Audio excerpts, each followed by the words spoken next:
तो दोस्तों, भारत के साथ पंगा लेने वाले मोहम्मद यूनुस के दिन शायद अब पूरे होने वाले हैं, क्योंकि इनके खिलाफ बांग्लादेश की सेना की तरफ से एक ऐसा बयान आया है जिससे मोहम्मद यूनुस की गद्दी अब खतरे के अंदर आ चुकी है। दरअसल इन्होंने भारत के साथ संबंध खराब करने में कोई कसर तो नहीं छोड़ी है, साथ में पाकिस्तान और चाइना को अपना एक अच्छा खासा मित्र बना लिया है। दूसरी बात, बांग्लादेश के अंदर अक्सर खबरें चलती रहती हैं कि मोहम्मद यूनुस और बांग्लादेश के आर्मी चीफ के बीच में खटापट चल रही है। और अब की बार तो बांग्लादेश के आर्मी चीफ ने बांग्लादेश के भविष्य को लेकर साफ बोल दिया है कि बांग्लादेश का भविष्य बांग्लादेश की जनता के द्वारा चुनी गई सरकार के माध्यम से तय किया जाना चाहिए, ना कि अनिर्वाचित और जबरदस्ती थोपी गई सरकार के द्वारा। दरअसल अभी हाल ही में बांग्लादेश के अंदर एक बड़ी मीटिंग हुई है जिसमें बांग्लादेश के सेना प्रमुख ने भी भाग लिया, और इसी मीटिंग के अंदर से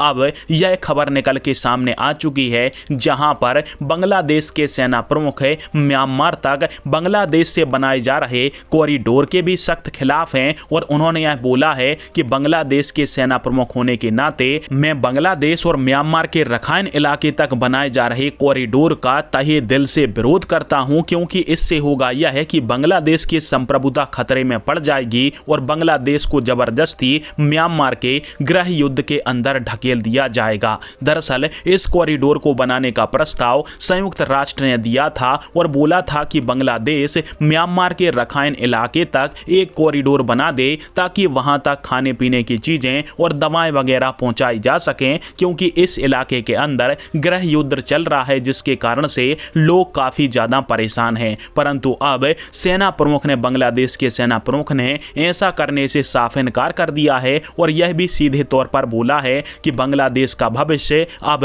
निर्वाचित सरकार के द्वारा तय किया जाना चाहिए, ना कि अनिर्वाचित सरकार के द्वारा। और दिसंबर में अब बांग्लादेश के चुनाव निश्चित तौर पर हो जाने चाहिए। अब मोहम्मद यूनुस से कई बार मीडिया आउटलेट्स की तरफ से सवाल पूछे गए कि आप चुनाव कब करवाएंगे, तो इसका जवाब ऐसा होता था कि मैं तो बांग्लादेश के अंदर सुधार कर रहा हूं, बहुत सारे सुधार की जरूरत है अभी बांग्लादेश के अंदर, और जब तक यह सुधार नहीं हो जाते तब तक चुनाव बांग्लादेश में हो नहीं सकते हैं। मतलब साफ था कि इसको वहां के जो केयर टेकर पीएम की गद्दी है उस पर से उतरना नहीं है और यह बांग्लादेश का सत्यानाश करके ही मानेगा। और इसी कारण से बांग्लादेश के आर्मी चीफ और मोहम्मद यूनुस के बीच में जो है वो टसल चलती रहे। और अब इसी विरोधाभास को दुनिया भर की मीडिया के सामने बांग्लादेश के आर्मी चीफ ने रख दिया। और बांग्लादेश का आर्मी चीफ का बयान भी बिल्कुल सही है, क्योंकि बांग्लादेश का जो भविष्य है उसको निर्धारित करने का जो पूरा अधिकार है वो बांग्लादेश की निर्वाचित सरकार के पास ही होना चाहिए। ऐसे तो दुनिया भर के किसी भी देश से